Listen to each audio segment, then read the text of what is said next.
Olá! Seja bem-vindo ao Processo Cast, o podcast sobre o direito processual apresentado por Guilherme Kristen Meller.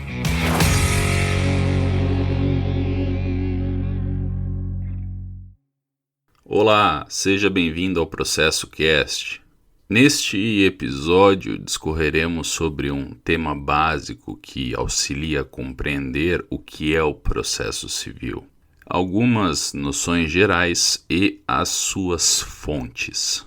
Muito bem, alguns prolegômenos que devemos estabelecer antes de adentrar especificamente no assunto do episódio. A palavra processo é polissêmica, isso é, possui mais de um significado, de modo que podemos empregá-la em diferentes perspectivas, inclusive no direito. Por exemplo, podemos utilizar a palavra processo para apontar uma relação ocorrida perante o Poder Judiciário. Processo aqui significa processo judicial ou jurisdicional. Isso é, em termos técnicos, uma relação jurídica desenvolvida em procedimento respectivo, guiada pelo devido processo legal e ao contraditório, na qual o Estado exerce a sua jurisdição para solucionar uma situação conflituosa, ou não, de uma ou demais pessoas. Para terem uma ideia, nessa apertada e arriscada síntese proposta, se poderia repartir a ideia de processo mais algumas vezes, como o processo enquanto contencioso ou voluntário, ou processo desenvolvido em tutela individual, coletiva, difusa ou estrutural, o processo desenvolvido em técnicas especiais ou gerais, etc.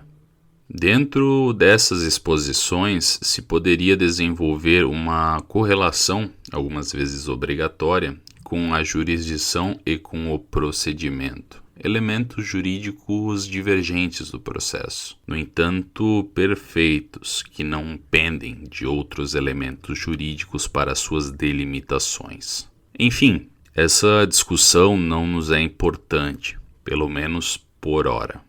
O ponto que eu chamo a atenção é para a ênfase da palavra processo enquanto processo civil.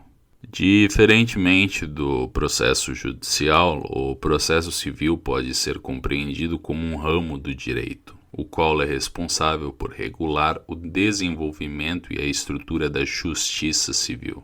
Esse eixo não é exclusivo da matéria civil, afinal, enquanto ramo do direito, podem existir por exemplo, processo penal, processo do trabalho, processo eleitoral, processo constitucional, processo administrativo, etc., os quais são assim sistematizados para facilitar o desenvolvimento das normas de cada uma dessas matérias.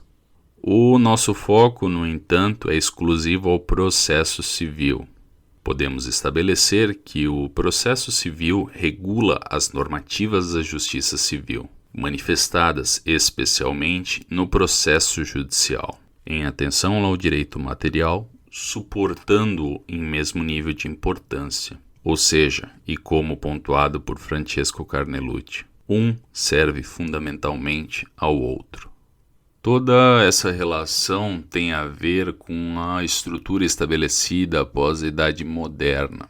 O Estado atua de forma mutual com a jurisdição, avocando para si a competência de solucionar a maioria das situações entre os seus particulares. O processo civil regula justamente como essa solução perante o Estado ocorrerá. Por isso que, ainda que as normativas do direito material, por exemplo, do Código Civil, sejam de direito privado, o processo civil pertence ao grupo do direito público. Para fechar a parte de apontamentos sobre as noções gerais do processo civil, vamos estabelecer alguns pontos acerca da sua relação com os demais ramos do direito. Inicialmente, devemos entender que o processo civil está em um campo conectado com os outros ramos do direito, especialmente ao constitucional. Isso é, ele não opera em um plano fechado, incomunicável. Existe uma posição acerca dessa relação que considera o processo civil como espécie de lei comum ou geral. 2 pontos para compreender esse pensamento. 1. O processo civil não regula apenas o processamento em normativas relacionadas à matéria civil, mas também em questões diversas, para todas aquelas que não possuam regulamentação processual específica, excluindo-se a matéria penal. 2. Em continuação ao ponto anterior, o principal instrumento legislativo de regularização das normas processuais é o Código de Processo Civil, o qual é uma lei ordinária, de modo que no plano da teoria do direito e da lei de introdução às normas do direito brasileiro, não havendo regulamentação em legislações especiais ou complementares, assim como lacunas e demais vícios, o processo civil serve para a complementação, observando sempre a inexistência de outra legislação ordinária pelo critério da especificidade. Isso que se poderia compreender como função subsidiária do processo civil está regulada no artigo 15 do CPC. Abre aspas. Na ausência de normas que regulem processos eleitorais, trabalhistas ou administrativos, as disposições deste Código lhes serão aplicadas supletiva e subsidiariamente. Fecha aspas. Agora, sobre as fontes do processo civil, isso é, as suas bases de formação. Elas não são divergentes em relação ao direito, no geral, ou seja, leis e costumes como fontes imediatas e doutrina e jurisprudência como fontes mediatas. A principal fonte do processo civil é a lei. Todavia, o entendimento formulado nos tribunais, assim como as proposições deduzidas por autoridades no assunto, formam um rico conjunto de fontes. Vamos explorar um pouco mais o assunto. A lei, que anteriormente foi sinalizada como a principal fonte do processo civil, é a processual. No caso do sistema jurídico brasileiro, assim como em muitos outros da tradição jurídica da civil law, a nossa lei processual é codificada, aquilo que se compreende por Código de Processo Civil, responsável por regular o exercício da jurisdição civil, estabelecendo regras de organização jurisdicional, regras sobre a forma e dinâmica da ação e demais normas procedimentais, judicial e extrajudicialmente. Vejam que o Código de Processo Civil não é a representação da lei processual em sentido de exclusividade.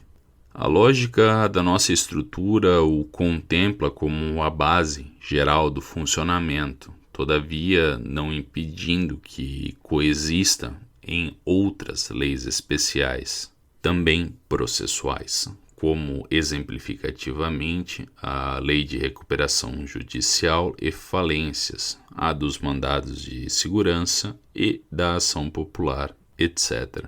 Nessa mesma linha de fonte principal, por lei, podemos estender a sua interpretação e compreender que a Constituição Federal também desempenha papel primordial.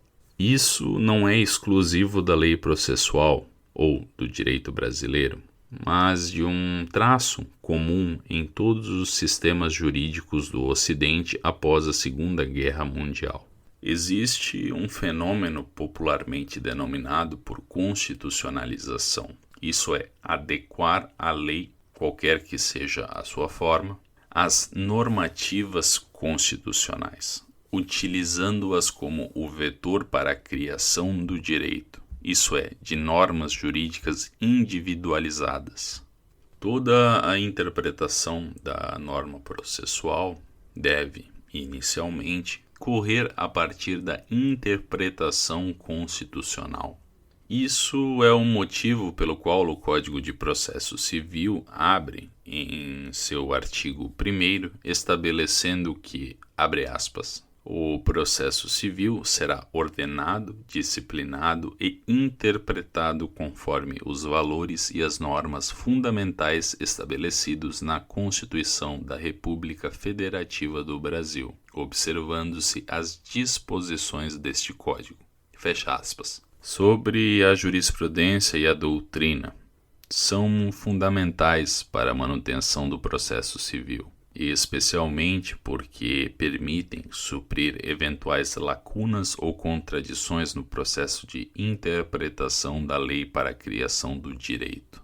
Seja no primeiro ou no segundo, possuímos vasto e rico repertório jurisprudencial e acadêmico no processo civil brasileiro, servindo esse conjunto para a fortificação direta desse ramo jurídico.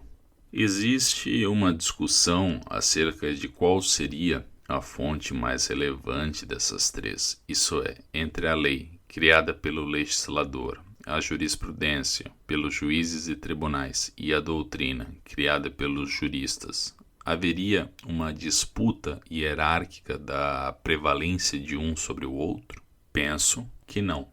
É um sistema de complementação e coexistência entre todas essas fontes. Nesse ponto, recomendo a obra Juízes, Legisladores e Professores, escrita pelo professor R.C. van Kyneggen. Por fim, sobre a lei processual no tempo e no espaço. Esse assunto é muito interessante quando levamos em consideração dois questionamentos. 1. Qual é a validade da lei processual? 2. Até qual local, geograficamente falando, ela vale? Conforme a Lei de Introdução às Normas do Direito Brasileiro, acerca do tempo, não dispondo sobre a sua validade, a lei processual terá vigência até que outra a revogue ou modifique, seja de forma tácita ou explícita. Geralmente, a lei processual observa o critério do efeito imediato, isso é, o texto em vigência é que orientará um caso prático. O Código de Processo Civil dispõe sobre esse assunto em seu artigo 14. Abre aspas. A norma processual não retroagirá e será aplicável imediatamente aos processos em curso, respeitados os atos processuais praticados e as situações jurídicas consolidadas sob a vigência da norma revogada. Fecha aspas. Pegue-se, por exemplo, um processo judicial que foi ajuizado em fevereiro de 2016.